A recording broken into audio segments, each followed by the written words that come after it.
A dying alien in the Arizona desert told a paramedic the real meaning of the resurrection, and it had nothing to do with what churches have been teaching for 2,000 years. What Marilyn Archer heard that night will shatter everything you thought you knew about Jesus, miracles, and the power sleeping inside your own chest. I'm not talking about religion. I'm talking about a frequency that can reorganize matter itself, something the extraterrestrial said Jesus mastered perfectly. This knowledge has been buried under rituals and dogma for centuries. Once you see it, there's no going back to comfortable beliefs. This will unlock something dormant in you, but it might cost you the version of faith you've been clinging to. If you're ready to see what the church never told you about Christ's true mission, subscribe and hit the bell, because what happened to Marilyn in that red desert will either awaken you or terrify you. Now let me tell you how it all began. Marilyn Archer was 41 years old, paramedic, divorced, living alone in a rental outside Holbrook, Arizona. A normal life, a quiet life, until the night of October 3rd, 2023, when everything changed. But let me back up a second, because you need to understand where Marilyn was before that night. Not just physically, emotionally, spiritually. She was driving alone on Route 77 at 2:47 in the morning. The ambulance's headlights cut through desert darkness like searchlights through smoke. Her shift had been 16 hours long. Too long. The kind of shift where coffee stops working and you just run on muscle memory. The desert silence pressed against the windows. Heavy, suffocating. It wasn't peaceful silence. It was the kind that made you hear your own thoughts too loud. And Marilyn's thoughts were brutal. She kept seeing Tyler's face. Tyler Morrison, 16 years old, skateboarder, class clown. The kid who always had a joke ready even when the principal called his mom. 3 weeks ago, Tyler's skateboard hit a crack in the pavement going 40 miles per hour downhill. His head hit concrete before Marilyn even got the call. She did everything right. Textbook response time. Perfect CPR. She shocked him twice, breathed for him, fought for him. But sometimes everything right still isn't enough. Tyler died in the back of her ambulance, his mother screaming prayers Marilyn couldn't bring herself to join. Because that night, something inside Marilyn broke. Her faith didn't shatter dramatically. It just withered. Like a plant you forget to water until one day you notice it's dead and you're not even sure when it happened. She'd grown up Catholic, Sunday Mass, confession, the whole thing. She'd believed, really believed, that God heard prayers, that faith could move mountains, that miracles happened. But after Tyler, the prayers felt empty, like shouting into a canyon and hearing nothing back. Not even an echo. Now 3 weeks later, she was driving through the dead of night with nothing but static on the radio and guilt in her chest. The steering wheel felt heavier than it should, like it was pulling the past along with it. Every rotation reminded her of that night. Every mile was another failure she couldn't outrun. The October heat hadn't broken yet. Even at 2:47 a.m., the desert air felt like breathing through a hairdryer.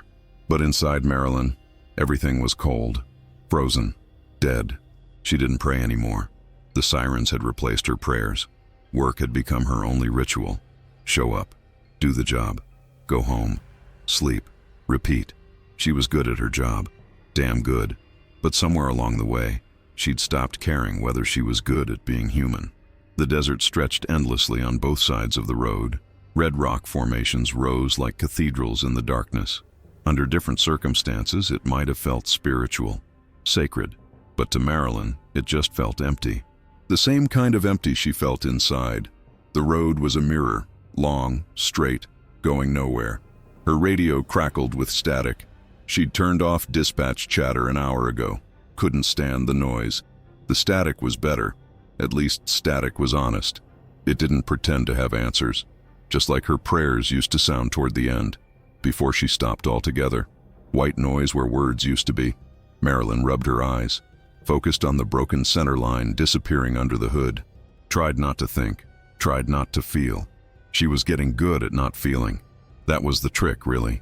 You just shut down, one piece at a time.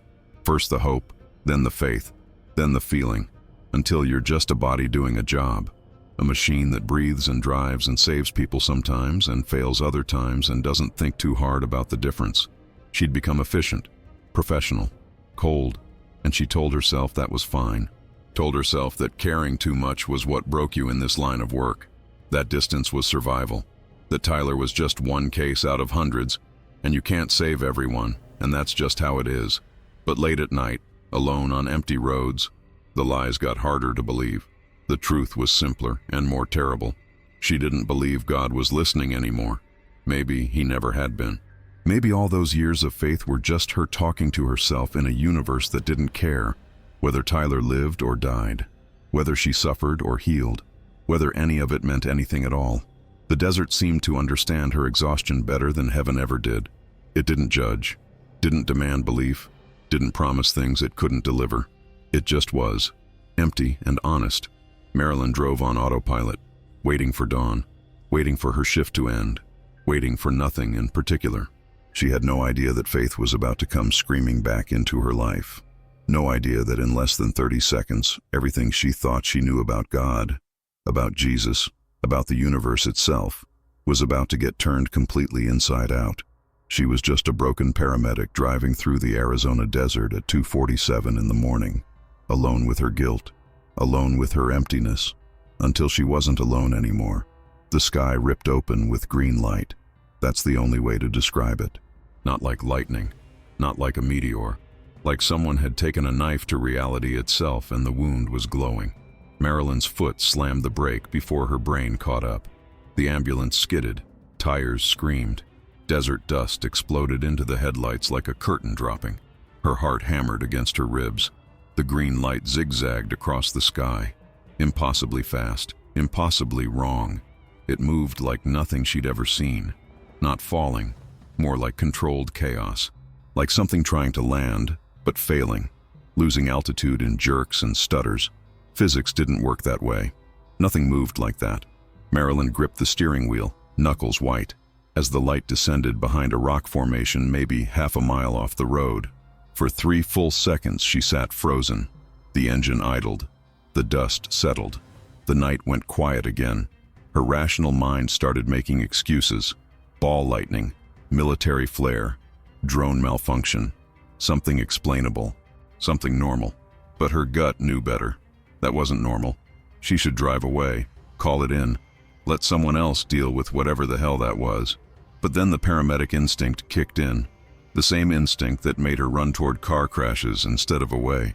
That made her put her hands on bleeding strangers without thinking twice. That made her fight for Tyler even when she knew it was already too late. Before she could talk herself out of it, Marilyn grabbed her medical kit from the passenger seat and stepped out of the ambulance. The desert heat hit her like a wall.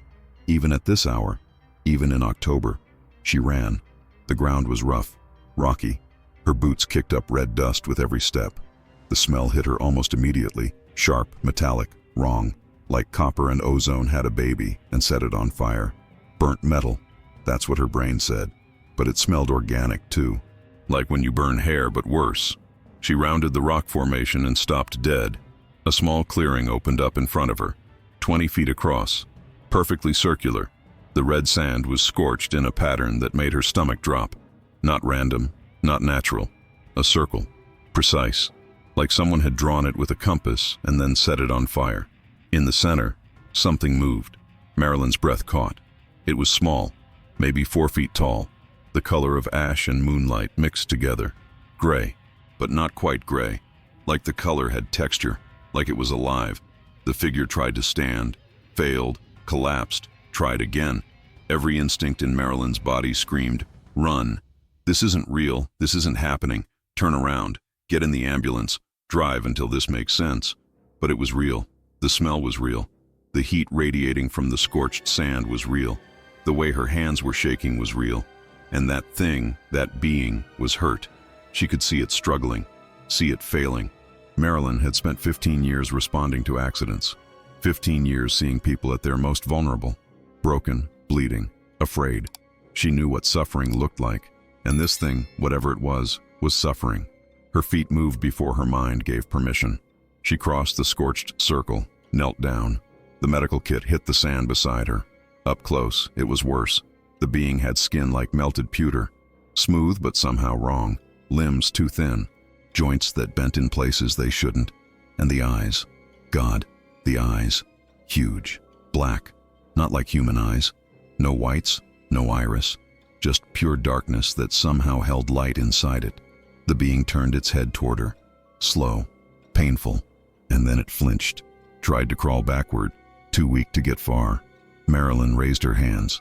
The universal gesture. I'm not a threat. I'm here to help. Her mouth opened to speak, and then she heard it. Not through her ears, through her mind. A voice. Clear, desperate, exhausted. Don't be afraid. Please, help me. Marilyn's entire body locked up. Her hands froze midair. Her breath stopped. Her thoughts scattered like birds from gunfire. That voice. It wasn't sound. It was thought. Direct. Immediate. Like someone had reached inside her skull and whispered. The being's eyes fixed on hers. Pleading. Please. Marilyn couldn't move. Couldn't breathe. Couldn't process what was happening. This was impossible. All of it. The light. The crash. The being. The voice in her head. Impossible. But the blood was real. Silver. Luminescent. Pooling in the sand beneath the being's body. Blood meant injury. Injury meant suffering. Suffering meant someone needed help. And Marilyn Archer was a paramedic. 3 weeks ago, she couldn't save Tyler. But maybe, just maybe, she could save this. Whatever this was. She took a breath, steadied her hands, opened the medical kit. Okay, she whispered. Okay, I've got you. The being's eyes closed. Relief flooded through its expression, if you could call it expression. Marilyn didn't understand what was happening, didn't understand what she was helping. But for the first time in 3 weeks, the void inside her chest felt just a little less empty. Compassion, it turned out, didn't need understanding. It just needed to show up. Você está absolutamente certo. Vou refazer os blocos 3 e 4 com 800, 900 palavras cada. Erkat. Block 3. The being who asked for help without using its mouth. Marilyn had seen a lot of trauma in 15 years. Burn victims, gunshot wounds, bodies mangled in car wrecks. But nothing had prepared her for this. The being's skin wasn't just gray. It had depth to it, like brushed aluminum that somehow breathed. The surface shifted subtly with each shallow breath, catching light in ways that didn't make sense. Up close, she could see it trembling. Not from cold, from pain.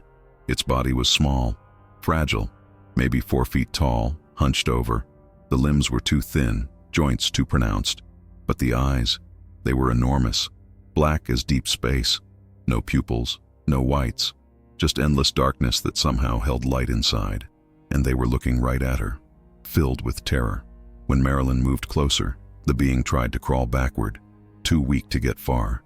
Its limbs gave out after 6 inches. That's when the voice came again. Not sound, not words spoken aloud. Don't be afraid. Please help me. Marilyn froze. Her medical training said assess the injuries, establish breathing, control bleeding. But her brain was screaming that voices don't just appear inside your head. The being's hand, 3 long fingers, impossibly delicate, moved to its own head, touched its temple. The gesture looked almost apologetic, like it was sorry for breaking her reality. I just want to live. The desperation in that thought hit Marilyn like a physical blow. She'd heard that desperation before, in Tyler's mother's voice, in the eyes of people who knew they were dying and weren't ready. This being, whatever it was terrified of dying, just like everyone else she'd ever tried to save. And suddenly, none of the rest mattered. Not the impossibility, not the fear. Someone needed help. Marilyn took a breath, let the paramedic training override the panic. Okay, she said aloud. I'm going to help you. Stay still. The being's eyes closed briefly. Relief washed across its features. Marilyn knelt fully.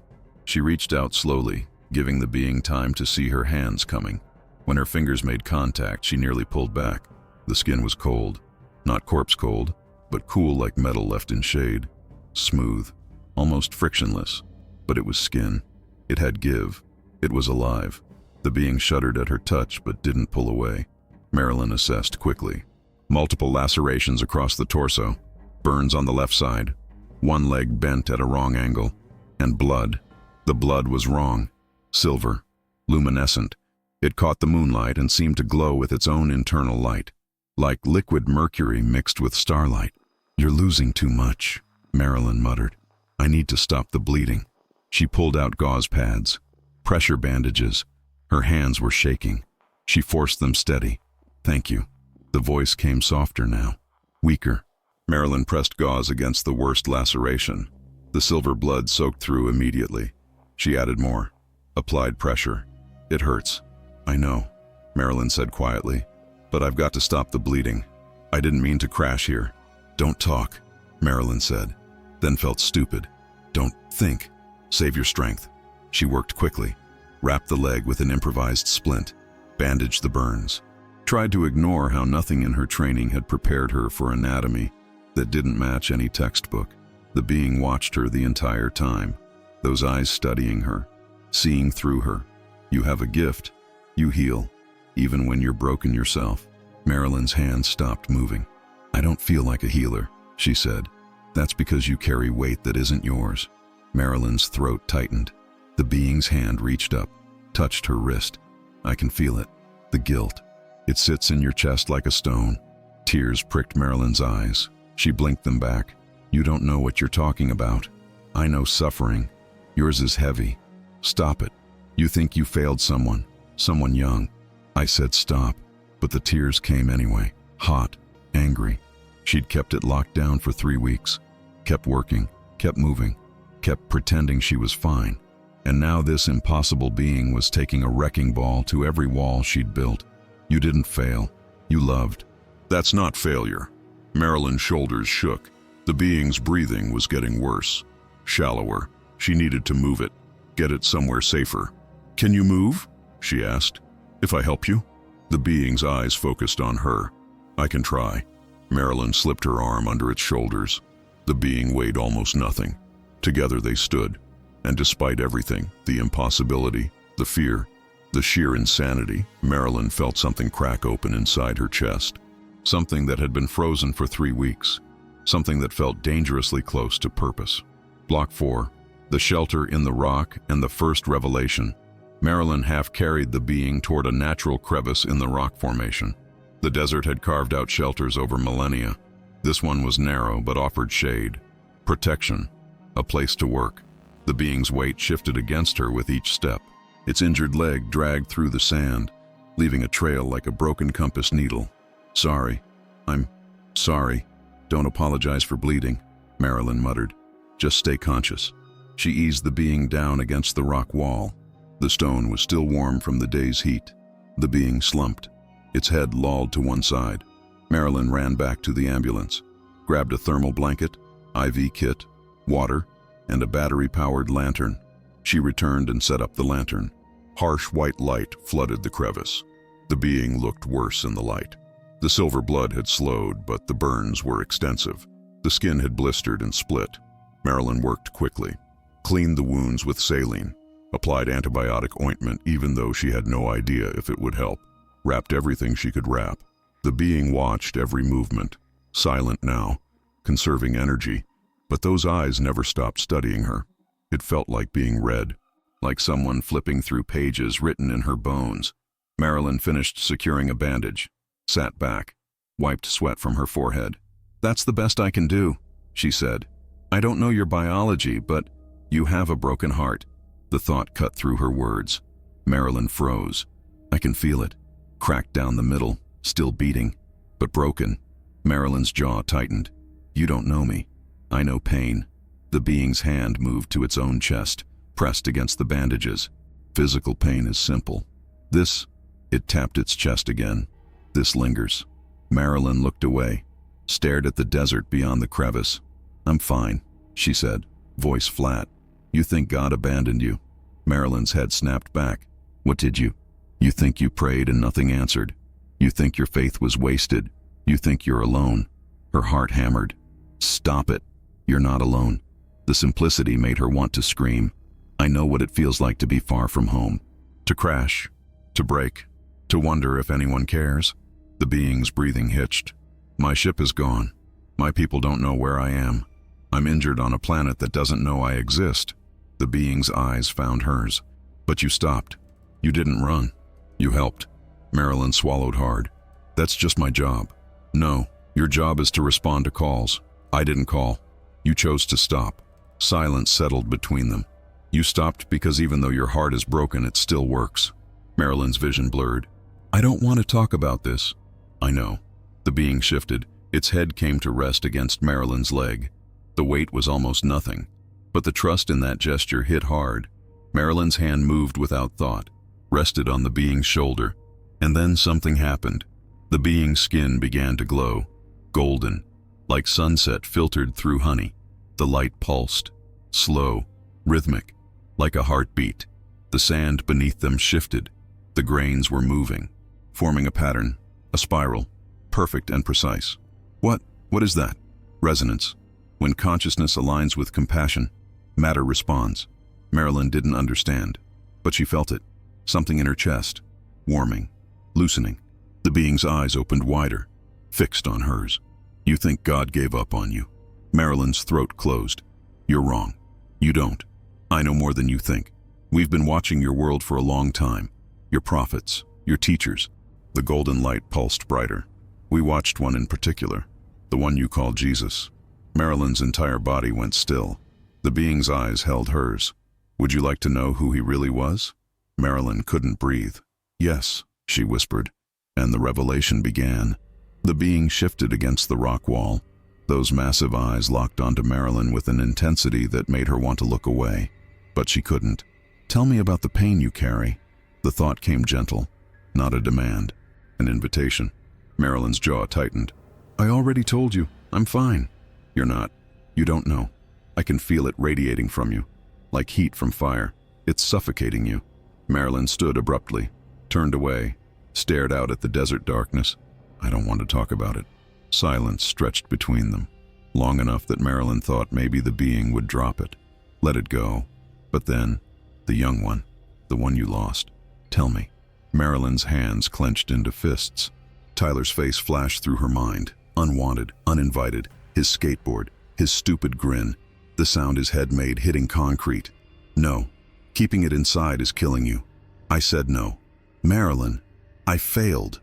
The words exploded out of her, raw, angry. I failed, okay? Is that what you want to hear? She spun around, tears already streaming down her face. His name was Tyler, 16 years old, skateboard accident. His head hit the pavement going 40 miles per hour and her voice cracked. I did everything right. Everything, CPR, defibrillator. I fought for him. The being watched, silent, present, but it wasn't enough. Marilyn continued, her voice breaking with each word. He died in my ambulance. His mother was screaming, praying, begging God to save him. She wiped her eyes roughly with the back of her hand, and I just kept thinking, where is God? Where is he? If he's real, if he cares, why isn't he answering? Why isn't he doing something? So you decided he wasn't listening. He wasn't. Marilyn's voice echoed off the rocks. I prayed too. I prayed so hard. Please God, let this kid live. Let him make it. Don't let me fail. She sank back down to her knees, buried her face in her hands. But Tyler died anyway, and every prayer I'd ever said felt like lies I'd told myself. Like I'd been talking to nobody my entire life. The being's hand touched her arm, so light, like wind made solid. You didn't fail. Marilyn laughed, bitter, broken. You weren't there. I don't need to be. I can see your heart. You acted from love. That's never failure. He's still dead. Yes. The simplicity of it made Marilyn look up. The being's eyes held hers. Sad, understanding. Death comes for all physical forms. You couldn't have stopped that. No one could. Then what's the point? Marilyn's voice was small now, defeated. What's the point of any of it? Of trying? Of caring? The point is that you tried, that you cared, that in his final moments, Tyler wasn't alone. The being's hand moved to rest over her heart. You gave him compassion when his body was breaking. You gave him presence. You gave him love. That matters more than you know. Marilyn shook her head. It doesn't bring him back. No, but it changed the frequency of his passing. Made it gentler, less alone. Something in Marilyn's chest cracked. Not broke, cracked, like ice beginning to thaw. I wanted to save him, she whispered. I know. I wanted God to save him. God was there, in your hands, in your heart, in the love you poured into trying. Marilyn's breath hitched. That's not how it works, isn't it? The being's skin began to glow again. That same golden light, warm, alive. You think God is separate from you, watching from somewhere distant, judging whether to intervene. The light pulsed brighter. But what if God is closer than that? What if every act of love, every moment of genuine compassion, every time you fight for someone else, what if that is God working through you? Marilyn stared at the being, at the light emanating from its skin. I don't understand. You will. The being closed its eyes. The glow intensified. The air in the crevice felt charged, electric, and then Marilyn felt it. Warmth, spreading through her chest. Not physical warmth, something deeper. Like frozen parts of herself she'd forgotten existed were suddenly thawing. The guilt she'd carried for 3 weeks, heavy, suffocating, constant, began to loosen. Not disappear, but soften, like tight muscles finally releasing. She took a breath, the first real breath in weeks. The desert seemed to breathe with her. The wind picked up slightly. The stars above burned brighter. The being opened its eyes. You've been carrying weight that was never yours to carry. Tyler's death wasn't your failure. It was just what happened. Sad, tragic, but not your fault. Marilyn's vision blurred again, but these tears felt different, lighter. I wanted to do more. You did everything love could do.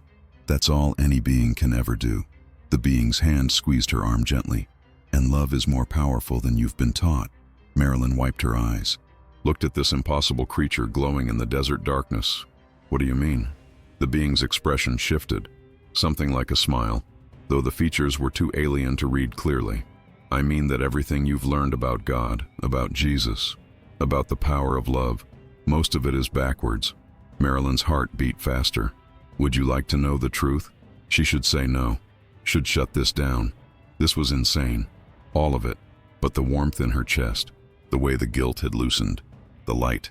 Something was happening here, something real. Yes, Marilyn whispered.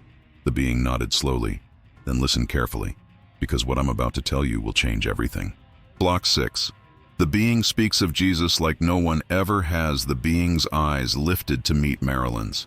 Even in the lantern light, they seemed to hold entire galaxies.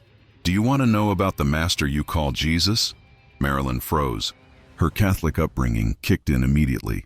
41 years of Sunday school, of catechism, of believing she knew exactly who Jesus was. What? The being tilted its head. The gesture was oddly serene. Jesus, the one your world built religions around. Do you want to know who he really was? Marilyn's mind reeled. You're saying you know about Jesus? We knew him before he came to earth. The words hit like a physical blow. Marilyn struggled for words. That's impossible. Is it? The being gestured weakly at itself, at the silver blood, at the golden light still pulsing faintly from its skin. You're sitting in the desert with a being from another world, having a conversation through thought alone, and you're drawing the line at this? Marilyn opened her mouth, closed it. The being had a point. Okay, she said slowly. Okay, tell me. The being settled back against the rock. Its breathing was still labored, but its eyes were sharp, focused. Jesus didn't come to start a religion. The statement was simple, direct. Marilyn blinked. What? Religion came later, after he left, when people tried to organize what he taught, to control it, to make rules from mystery. The being's hand moved to its chest. Jesus came to wake people up, to show them what they'd forgotten. Which was? That consciousness creates reality. That love is the fundamental force of existence. That every human being carries the same creative power he demonstrated. Marilyn felt like the ground was shifting beneath her. That sounds like New Age stuff, not Christianity. Because Christianity buried the real teaching under layers of doctrine. The golden light pulsed brighter. Listen, Jesus taught that love is energy, not metaphor. Actual energy. A frequency that reorganizes matter at the quantum level. Marilyn shook her head. Jesus taught about forgiveness, salvation, heaven. Yes, and what do you think salvation means? Being saved from sin, going to heaven when you die. No, the word came firm, certain. Salvation means remembering who you are, waking up from the illusion that you're separate from God, from each other, from the universe itself. The being's eyes held hers. Heaven isn't a place you go when you die. It's a state of consciousness you can access right now. Jesus tried to show you that. Marilyn's heart was pounding. You're saying Jesus was, what, an alien? I'm saying consciousness isn't limited to biology. Jesus' awareness originated beyond this planet, but he took human form to deliver a message your species desperately needed. The being shifted, wincing. He came to teach that miracles aren't violations of natural law. They're applications of higher law. When you operate from pure love, love without fear, without doubt, without agenda, you access creative power. Creative power, Marilyn repeated flatly. Healing, manifestation, what you call miracles. Jesus did them to prove they were possible, not to show he was special, to show that you all are. The sand beneath them began to move again, forming patterns, spirals within spirals. Marilyn watched, transfixed. When Jesus said, "The kingdom of God is within you," he meant it literally. The same power that creates galaxies exists in your chest, in every human chest, waiting to be activated. Activated how? By coherence, by aligning thought, emotion, and belief into one unified frequency. When your mind says yes, your heart feels yes, and your entire being believes yes, that's when matter responds. The being's skin glowed brighter. That's what Jesus mastered. Total coherence, total love, no fear blocking the signal. Marilyn's voice came out barely above a whisper. And the resurrection. The being's expression softened. Resurrection isn't about a body coming back to life 3 days later. Marilyn felt something crack inside her. What? It's about consciousness choosing to transcend physical limitation, about proving that awareness isn't trapped in flesh, that life continues beyond the body. The golden light filled the entire crevice now. Jesus didn't come back from death to prove he was God. He came back to prove that death isn't the end, that consciousness is eternal, that you are more than bodies walking around waiting to die. Tears streamed down Marilyn's face. Everything she'd been taught, everything she'd believed, it was all shifting, reorganizing. Why? She asked. Why would they hide this? They didn't hide it on purpose. They just forgot. Over centuries, the experience became a story. The story became a ritual. The ritual became a requirement. And the original truth got buried. The being's hand reached out, touched Marilyn's. But the truth is still there, in the teachings, in the words. You just have to read them differently. Read them how? As instructions, not commandments. The being's eyes blazed with light. Love your neighbor as yourself isn't a nice suggestion. It's physics. What you do to others, you do to yourself. You're all connected at the quantum level. Harm creates resonance that returns. Love creates resonance that returns. It's law. Marilyn's mind spun. This is too much. Terrifying, Marilyn whispered. If this is true, then you have power you've been taught to pray for instead of use. The being smiled. At least, Marilyn thought it was a smile. That's why I came here tonight, not just to crash, to find someone ready to hear this, someone broken enough to be open. The golden light began to fade. The being's breathing grew more labored. And now you know. The question is, what will you do with it? The being's voice came softer now, weaker. Close your eyes. Marilyn hesitated. Why? Because some things can't be explained, only experienced. She looked at the creature, small, injured, glowing faintly in the desert darkness. Every logical part of her brain screamed that this was insane, but the warmth still lingered in her chest, the loosening of guilt, the truth in what it had said. Marilyn closed her eyes. Breathe. Let your mind settle. She inhaled, exhaled, tried to quiet the hurricane of thoughts spinning through her head. The desert sounds faded. The wind, the distant highway, even her own heartbeat seemed to quiet. And then, her head went light, like gravity had stopped applying to her skull, like she was floating but still sitting solid against the rock. Don't resist. Just observe. Darkness behind her eyelids. Normal at first. The regular black you see when you close your eyes. But then something changed. A pinpoint of light appeared in the center. Tiny, distant, white, pure white. Not harsh, not blinding. Soft, like dawn light through fog. The light grew, pulsed, expanded and contracted, like breathing, like a heartbeat made of illumination. Marilyn's breath caught. She wanted to open her eyes, to break whatever this was, but she couldn't move. The light kept growing, kept pulsing, and then it took shape. Not solid, not physical, but defined, present, a form, human-shaped but not quite human, made entirely of that white light, radiating, silent, infinite. Marilyn knew without being told, without question, who she was seeing. Jesus. Not the paintings, not the statues, not the bearded white guy from Sunday school posters. This was something else, something beyond form, beyond culture, beyond religion. Pure consciousness wearing the shape of a man like clothes. She tried to speak. Her lips wouldn't move, but she heard herself anyway, not out loud, in her mind. Is this real? The figure didn't answer with words.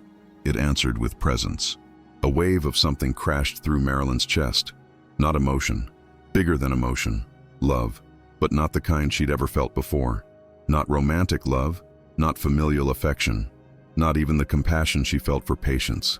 This was love as a force, as gravity, as the fundamental structure holding reality together. It moved through her like water through a breaking dam, found every crack, every wound, every place she'd hidden pain and called it strength. The guilt about Tyler, the thing that had been strangling her for 3 weeks, touched by that light and dissolved, not pushed away, not ignored, not suppressed, just released, like ice hitting sunlight, transforming from solid to nothing without resistance. Marilyn gasped, her body still sitting in the desert, but her awareness somewhere else entirely. The presence moved closer. The light intensified. Still not painful, still gentle, but absolutely overwhelming. She felt seen, completely, totally. Every hidden thought, every secret shame, every moment she'd pretended to be stronger than she was. All of it visible, all of it known, and none of it judged. The being's voice echoed from somewhere distant. This is the Christ, not the religion, not the ritual, the actual consciousness that took the name Jesus. The light expanded, filled everything. Marilyn couldn't tell where she ended and it began. This is what he wanted you to know, that you're not separate. You never were. Peace flooded through her, not happiness, not relief. Peace, deep, cellular. The kind that doesn't need reasons or explanations. The kind that just is. Tears ran down Marilyn's face. She felt them in the physical world, warm, unexpected. But they weren't sad tears, weren't even happy tears. Just release, pure release. Every wall she'd built, every defense, every way she'd protected herself from feeling too much. Gone, stripped away by light that somehow knew exactly where she hurt and exactly how to heal it. The figure began to fade, slowly, gently. Marilyn wanted to hold on, to stay in this space, to never leave, but the light was already dissolving, like morning mist burning off under sunrise. You'll carry this, the being's voice whispered. Always. It's in you now. The white light shrank, pulled back to that single point, and disappeared. Darkness returned behind her eyelids. Normal darkness. Regular darkness. But Marilyn wasn't the same person who'd closed her eyes 2 minutes ago. She could feel it. Something fundamental had shifted, rewired. Open your eyes. Marilyn did. The desert looked different, sharper, more alive, like she'd been seeing through dirty glass her entire life, and someone had just wiped it clean. The being watched her, those massive black eyes full of knowing. What did you feel? Marilyn's voice came out hoarse, broken, beautiful, everything. She whispered, I felt everything. The being nodded weakly. That's what Jesus came to show you, that the divine isn't distant. It's right here, in your chest, in your breath, in every moment you choose love over fear. Marilyn touched her chest. Her heart was beating steady, strong. For the first time in 3 weeks, it didn't hurt. Tyler, she said softly. I saw him, in the light. He was okay. He always was. Fresh tears came, but lighter, easier. I thought I lost him. You can't lose consciousness. It just changes form. Tyler's awareness didn't end. It expanded. Marilyn nodded. Couldn't speak. Could only feel. The being's glow was fading now. Its breathing more labored, but it smiled, or something like it. Now you know. The resurrection wasn't about one man defeating death. It was about showing that consciousness is eternal, that love is stronger than physics, that you, all of you, are more than you've been taught. Marilyn looked at her hands. They looked the same, but felt different, like they could heal, really heal, not just bandage wounds. How? She asked. How do I use this? The being's eyes began to close. I'll show you. Block 8. The Science of Love. He taught the being's breathing slowed. For a moment, Marilyn thought it was dying, but then its eyes opened again. Focused, determined. Love isn't what you think it is. Marilyn leaned closer. What do you mean? Your world treats love like an emotion. Something you feel, something nice, but not powerful. The being's hand moved to its chest. The golden glow pulsed faintly. Love is frequency, measurable, quantifiable, the most powerful force in the universe. Marilyn frowned. That sounds like poetry, not science. It's both. The being shifted, wincing. Your heart generates electromagnetic fields, stronger than your brain, 5,000 times stronger. When you feel genuine love, not infatuation, not desire, real love, your heart creates coherent waves that affect everything around you. Marilyn thought about her patients, the ones who calmed when she held their hands, the ones whose vitals stabilized when she spoke gently. She'd always thought that was just psychological. Not psychological, the being said, reading her thoughts. Physical. Your coherent heart field literally reorganizes cellular function in people near you. Marilyn struggled for words. That's impossible. You've seen it happen. You just didn't know what you were seeing. The being's skin glowed brighter. The golden light intensified. Watch. Marilyn felt it before she saw it. Warmth spreading through her chest. Not physical warmth, something deeper. The light from the being's skin seemed to respond, to pulse in rhythm with whatever she was feeling. You're feeling compassion right now. For me, I'm hurt. You want to help. Marilyn nodded. That feeling, that genuine care, is generating a field, and my body is responding to it. The pain is less. The healing is faster, because your love is creating coherence in my cells. The sand around them began to move again. Subtle, almost imperceptible. Tiny grains shifting, forming patterns, responding to something invisible. Matter responds to consciousness. The being continued. Always. When consciousness operates from fear, matter contracts, becomes chaotic, diseased. The light dimmed slightly. When consciousness operates from love, matter expands, organizes, heals. Marilyn watched the sand, watched the patterns forming, sacred geometry appearing in desert dust. Jesus knew this, she said. Not a question, a realization. Jesus mastered this. He understood that thought creates, emotion amplifies, and belief solidifies. When all three align in perfect love, no doubt, no fear, no contradiction, miracles happen. Not miracles, Marilyn said slowly. Physics. Exactly. The being's eyes blazed with approval. Jesus didn't violate natural law. He operated from higher law, the law that governs how consciousness interacts with quantum fields. Marilyn's mind raced. So when he healed people, he generated a coherent field of absolute love. No fear, no doubt. Just perfect certainty that healing was already complete, and the person's cells responded, reorganized, returned to their optimal blueprint. And the walking on water? The feeding thousands? Same principle. Consciousness directing matter at the quantum level. When you know, really know, with your entire being, that something is possible, the universe has no choice but to comply. The being's breathing was getting worse. Each word seemed to cost energy it didn't have, but it kept going. Your species has been praying wrong for millennia, begging, pleading, asking for intervention from outside. The light pulsed. But the power isn't outside. It's inside. Jesus tried to tell you, the kingdom of heaven is within you. You will do greater works than these. Whatever you ask in my name in this consciousness will be given. Marilyn felt tears on her face again. We forgot. You were taught to forget, taught that you're small, sinful, powerless without external salvation. The being's hand gripped hers weakly. But you're not powerless. You're generators of creative force. Every human heart is broadcasting constantly. Most broadcast chaos because you feel fear, doubt, anger. But when you broadcast love, real, coherent, fearless love, you become what Jesus was, a miracle worker. Marilyn whispered, a conscious creator. The golden light began to fade. The being was exhausted, but Marilyn felt it now, really felt it. The power in her chest, not metaphorical, real. Her breathing deepened, steadied, like her lungs had remembered how to work properly. The guilt that had suffocated her was gone, not suppressed, gone. The pain she'd carried felt distant, irrelevant, and in its place, certainty, not belief, certainty that she was more than a paramedic who sometimes failed, more than a body walking around waiting to die. She was consciousness, eternal, creative, connected to everything, just like the being said, just like Jesus taught. The being's eyes closed. Now you understand. Faith isn't believing despite doubt. Faith is knowing without question.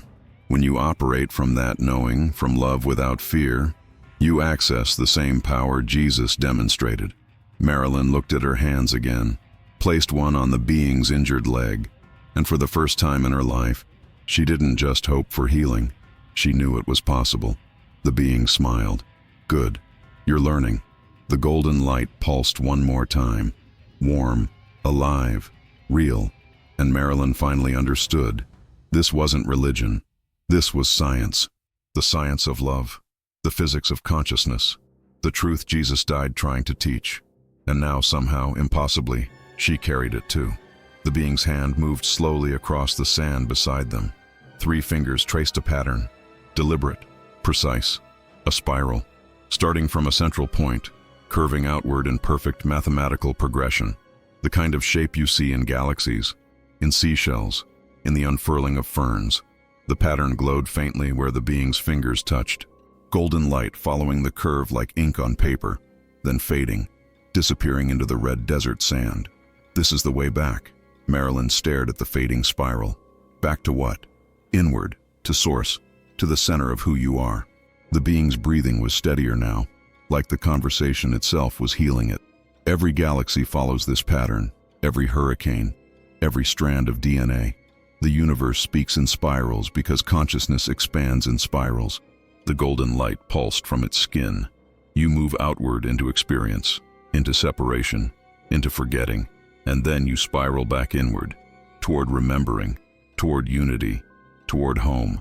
Marilyn felt something resonate in her chest, like a tuning fork struck deep inside. Jesus talked about this, she said slowly. The prodigal son, leaving home, losing everything, coming back. Yes, but not as punishment and redemption, as natural cycle, as the way consciousness learns. The being's eyes held hers. You spiral out to experience what it feels like to be separate, to feel alone, to suffer, to forget your divine nature, and then you spiral back inward, remembering, awakening, returning to source. And love is what brings you back. Love is the spiral, the fundamental pattern, the technology of creation itself. The phrase hit Marilyn like a bell ringing in an empty cathedral. Love is the technology of the Creator, not metaphor, not poetry, literal truth. The being continued, weaker now but determined. Every world, every dimension, every form of consciousness anywhere in existence, all operating on the same principle. Love expands, fear contracts, coherence heals, chaos destroys. Marilyn thought about her years as a paramedic, all the patients, the ones who lived, the ones who didn't. She thought about Tyler. I tried to save him with technique, she said quietly, with training, with procedure, and those things matter. But you saved others with something deeper. What? Presence, compassion, the field you generated just by caring. The being's hand touched her arm. Every time you held someone's hand while they were afraid. Every time you spoke gently to calm them. Every time you fought for them even when the odds were terrible, you were praying. You just didn't call it prayer. Marilyn's throat tightened. Compassion is the highest form of prayer. It's consciousness choosing love even when fear would be easier. That's the technology Jesus mastered. That's what he came to teach. Tears fell. Marilyn didn't bother wiping them away anymore. I thought I was alone, that I was just going through the motions. You were never alone. Every act of genuine compassion connects you to the entire field of consciousness, to every being who has ever chosen love, to the source itself. The being's skin glowed brighter. Jesus, Buddha, every master who ever lived. They're all part of the same coherent field. And when you act from real love, you join that field. You become part of it. I felt it, Marilyn whispered. In the vision, I felt connected to everything. That's your natural state. You just forgot. You got caught up in separation, in the illusion that you're just a body in a random universe. The being's breathing deepened, strengthened. But you're not. Your consciousness having a temporary physical experience. Your eternal awareness wearing a Marilyn-shaped suit. And when you remember that, when you really feel it, everything changes. Marilyn looked at her hands. They were the same hands that had failed to save Tyler. The same hands that had bandaged countless wounds. But they felt different now. Like they were made of light, temporarily convinced it was flesh. "What do I do now?" she asked. "How do I live with this?" The being smiled. At least, she thought it was a smile. "You already know. You've always known. You just forgot to feel." Marilyn's body relaxed. Completely. Totally. Tension she'd been carrying for years, not just 3 weeks, but years, drained out of her like water from a broken dam. Her shoulders dropped, her jaw unclenched. Her breath moved freely for the first time in forever. The old pain didn't just lessen, it ceased to exist. Like it had been a story she was telling herself, and she'd finally put the book down. The being's eyes blazed with light one more time. "You're ready now." For what? To go back. To live from this knowing. To be what Jesus was. A human being operating from full consciousness. From love without fear. From certainty without doubt. Marilyn felt it settle into her bones, into her cells, into the core of who she was. This wasn't temporary. This wasn't going to fade when the being left. This was permanent, fundamental, real.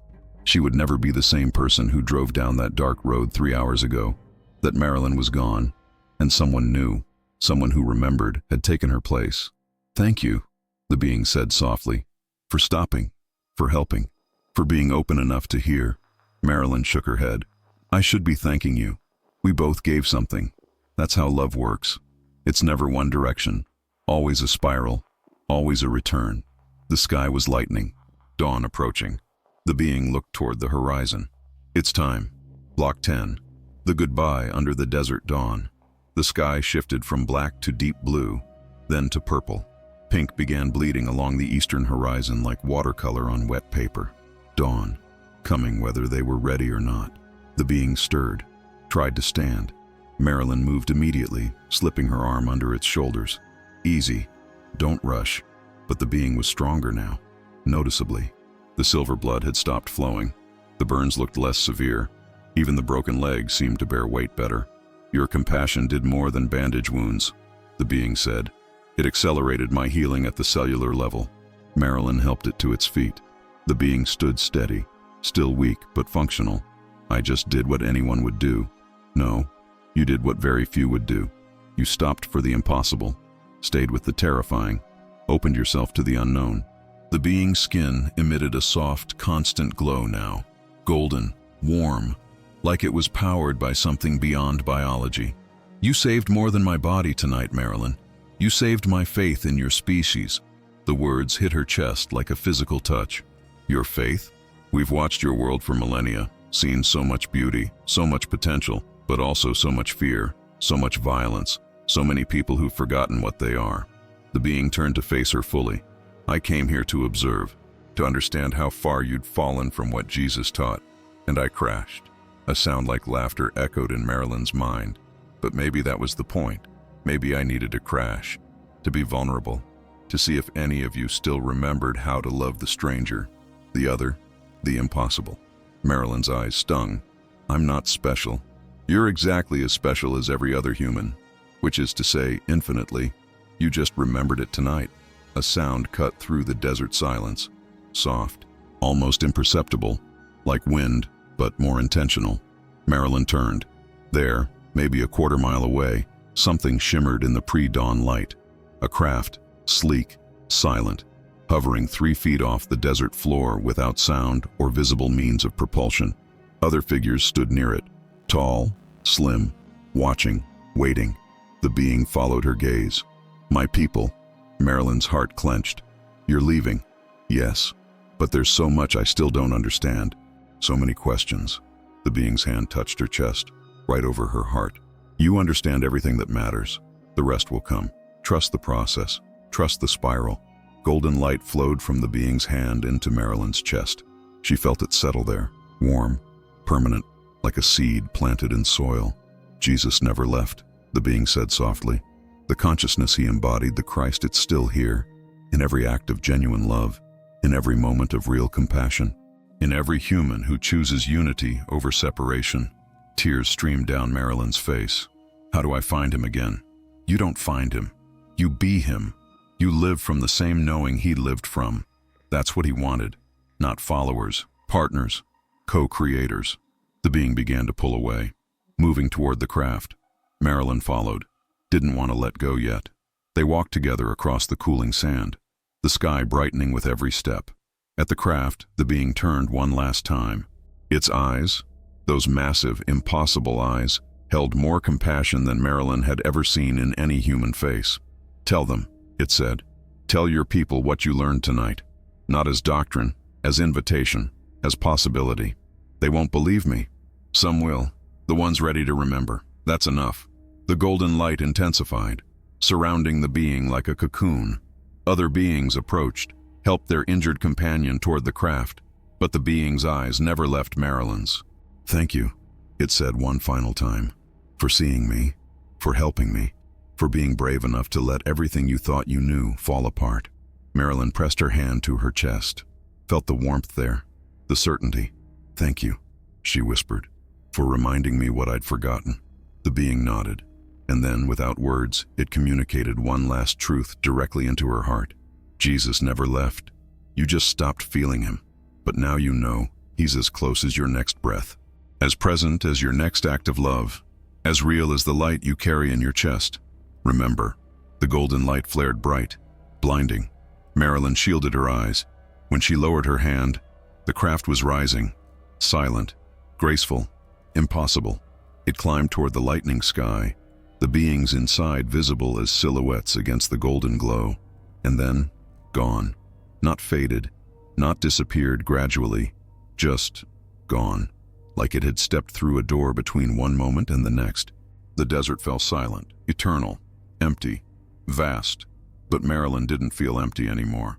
She stood alone in the Arizona desert as the sun broke the horizon, red light spilling across red earth. Her ambulance waited in the distance, her shift technically over, her old life ready to resume. Except nothing would ever be the same. She placed her hand over her heart, felt it beating, steady, strong, certain, and she knew, really knew, without doubt or question, that she'd never be alone again. The light the being planted would grow, would guide, would remind her every single day that love isn't weakness. It's the technology of God, and she finally knew how to use it. Marilyn walked back to the ambulance slowly. Each step felt different, lighter, like gravity had loosened its grip just enough to notice. The sun climbed over the horizon, red and gold spilling across the desert like liquid light.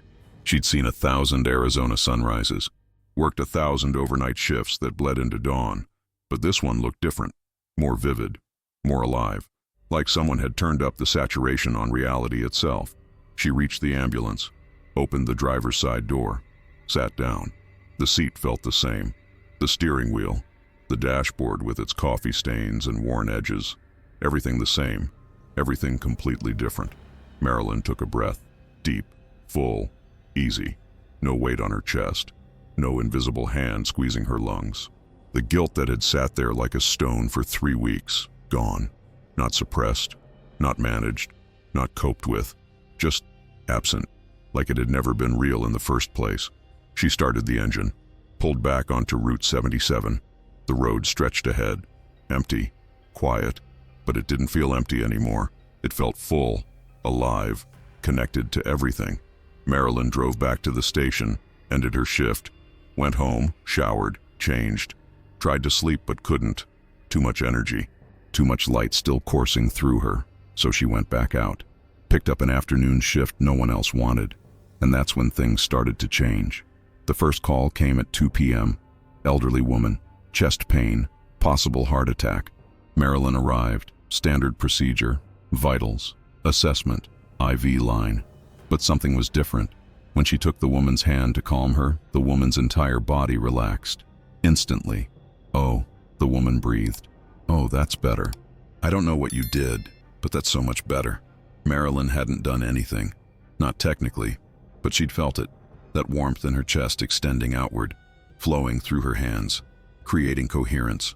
Just like the being said, the woman's heart rate stabilized. The pain lessened. By the time they reached the hospital, the crisis had passed. The ER doctor looked at the charts, looked at the woman, looked at Marilyn. What did you give her? Nothing, just oxygen and an IV. Her enzymes are normal. EKG is clean. Whatever was happening stopped. Marilyn knew what had stopped it. Not medication, not procedure.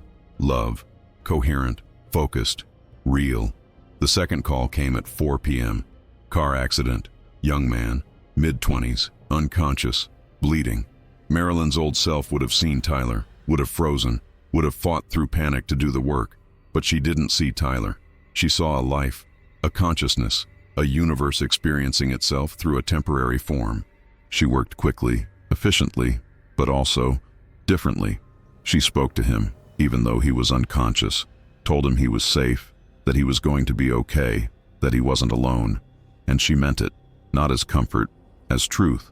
Her hands moved with certainty, no doubt, no fear, just knowing. The man's vitals improved, stabilized, held. Her partner Jake, who'd worked with her for 5 years, watched from the front seat. "You're different today," he said when they cleared the scene. "How?" "I don't know. Calmer. More present." Marilyn smiled. "I guess I am." Jake studied her. "Something happened last night?" "You could say that. You gonna tell me?" Marilyn looked out the window at the desert passing by, at the red rock formations, at the vast, empty spaces that weren't empty at all. Maybe someday. The rest of the shift continued like that. Each patient received something they didn't know they needed. Not just medical care. Presence. Real presence. Marilyn found herself speaking less, listening more, feeling everything. When an overdose victim came to, terrified and ashamed, Marilyn didn't judge, didn't lecture, just held his hand, let him feel that someone saw him as more than his worst moment. The man cried, thanked her, said he'd try rehab again. Marilyn knew he meant it, could feel the shift in him, the opening. By the end of her shift, word had spread. The other paramedics noticed, the nurses, even the ER docs. "What's with Archer today?" someone asked in the break room. "I don't know, but patients are responding to her like crazy." 3 people asked specifically for her to transport them. Marilyn overheard, smiled to herself. They didn't understand, couldn't understand, not because they weren't capable, but because they hadn't experienced it yet. The shattering, the rebuilding, the remembering, but they felt the effects. That was enough. She drove home that evening as the sun set. Same desert, same road, different person behind the wheel. Marilyn pulled into her driveway, sat in the car for a moment. Her small rental house looked the same, needed paint, needed repairs, but it felt different, like home instead of just a place she slept. She went inside, made tea, sat on her worn couch, and for the first time in years, maybe ever, she felt complete. Not happy, not fixed, not perfect, just whole. The light that being planted in her chest pulsed quietly, steady, constant, like a second heartbeat made of gold. Marilyn closed her eyes, breathed and prayed, not with words, not with requests, just with presence, with gratitude, with love. The prayer had no direction, no recipient, because she finally understood it was all the same thing. Praying, loving, healing, being, all the same technology, all the same frequency, all the same return to source.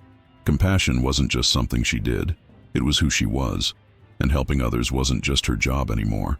It was her faith made visible. The light in her chest would never fade. She knew that now. It would grow, expand, touch everyone she encountered, not because she was special, because she remembered, and remembering was the most powerful thing a human being could do. Marilyn opened her eyes, looked around her small living room.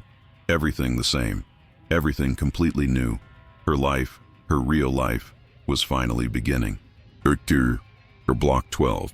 The divine reconnection night fell over the desert. Marilyn sat in her living room until the restlessness became unbearable. She needed to go back, needed to see the place again, not to look for evidence, not to verify what happened, just to be there, where everything changed. She drove the same route, Route 77, dark, empty, familiar, but this time no fear, no exhaustion, no crushing guilt, just curiosity, openness, presence. She found the spot easily. The rock formation, the clearing, the scorched circle in the sand was still visible, faint now, being reclaimed by the desert, but real. Proof, if she needed it, that last night actually happened. Marilyn parked, got out, walked to the place where she'd knelt beside an impossible being and learned impossible truths. The desert silence wrapped around her, vast, ancient, knowing. She sat down, right where she'd sat before, cross-legged in the sand, closed her eyes, and immediately, the light came. That same white light, pulsing, breathing, alive. But this time she wasn't surprised, wasn't afraid. She welcomed it, leaned into it. The light expanded, took shape. Jesus, or the consciousness that wore that name. Present, real, close. Marilyn didn't try to speak, didn't form questions, just felt. The presence moved through her, around her, in her. No separation between where she ended and it began. Unity, complete, total, undeniable. And in that unity, understanding came, not in words, in knowing. She'd never been abandoned, not once, not ever. God, source, consciousness, whatever name you gave it, had been there all along. In every patient she'd held, every hand she'd squeezed, every moment she'd chosen compassion over efficiency. The divine hadn't been distant, watching, judging. It had been right there, in her chest, in her hands, in her choice to stop for a dying alien in the desert. Love had always been there, always. She'd just forgotten how to feel it, forgotten how to recognize it, buried it under guilt and doubt and the weight of a world that taught her she was small. But she wasn't small. None of them were. The light pulsed brighter. Jesus, the consciousness, drew closer, and Marilyn heard without hearing. You are what I was, what I came to show you. Not a follower, a companion, a co-creator. This power you feel, this certainty, this love, this light, it's not borrowed. It's yours. It always was. Live from it, create from it, love from it. That's the resurrection, not a body returning, a consciousness remembering. Tears streamed down Marilyn's face, but they weren't sad. They were release, recognition, reunion. The desert around her felt alive, not empty, not dead, pulsing with the same consciousness, the same presence. Every grain of sand, every rock, every molecule of air, all of it connected, all of it aware, all of it love expressing itself in infinite forms. The spiral appeared in her mind, the symbol the being had drawn. She understood it now, really understood. The journey outward into separation, into forgetting, into pain, and the journey inward, back to source, back to remembering, back to love. She'd completed a turn of the spiral last night, maybe the most important turn of her life, and now she was moving inward, toward center, toward home. But home wasn't a place, wasn't heaven, wasn't somewhere else. Home was here, now, in her chest, in her breath, in every present moment, lived from love instead of fear. The being's voice echoed in her memory. The light of Jesus pulsed in her vision. Two teachers, same truth. Love is the technology of creation. Consciousness is eternal. You are more than you've been taught. Marilyn opened her eyes. The vision faded. The light withdrew, but it didn't leave. It settled deeper, into her bones, into her cells, into the core of who she was. She looked up at the stars, billions of them, infinite, and she felt the universe breathing inside her chest. Not metaphor, literal truth. The same consciousness that creates galaxies was creating her, through her, as her. She was a localized expression of infinite awareness, a temporary form housing eternal light. And so was everyone else. Every patient, every stranger, every person who'd ever lived or would ever live. All of them part of the same coherent field, the same divine consciousness experiencing itself through countless perspectives. Marilyn stood, brushed sand from her pants. The desert stretched endlessly in all directions, but she wasn't alone in it, had never been alone. The being was out there somewhere, among the stars, carrying the same light. Jesus, the consciousness, was right here, in her heart, in her next breath, in her next act of love. And God's source, creator, whatever name fit, wasn't distant or separate or judging. God was the love she felt, the compassion she embodied, the coherence she generated. God was her. And everyone. And everything. All of it one. All of it love. All of it returning to itself through the spiral of existence. Marilyn smiled, looked at the desert one more time, then walked back to her ambulance. She had a shift tomorrow. Patients to see, lives to touch. But she wouldn't just be treating injuries anymore. She'd be doing what Jesus did, what the being showed her, generating coherence, broadcasting love, reminding people, through presence, not words, what they'd forgotten, that they weren't alone, weren't small, weren't powerless, that they were consciousness itself, eternal, creative, divine. Marilyn started the engine, pulled onto the dark road, and drove toward her new life with absolute certainty that she'd never be the same, because she'd finally remembered. God had never been far away. She'd just forgotten the light. But now, finally, completely, permanently, she was awake. If this story opened something inside you, if you felt that spark of recognition, hit subscribe. More truths are coming, ones that'll shatter everything you thought you knew. And smash that like button if you're ready to remember what churches forgot to teach you.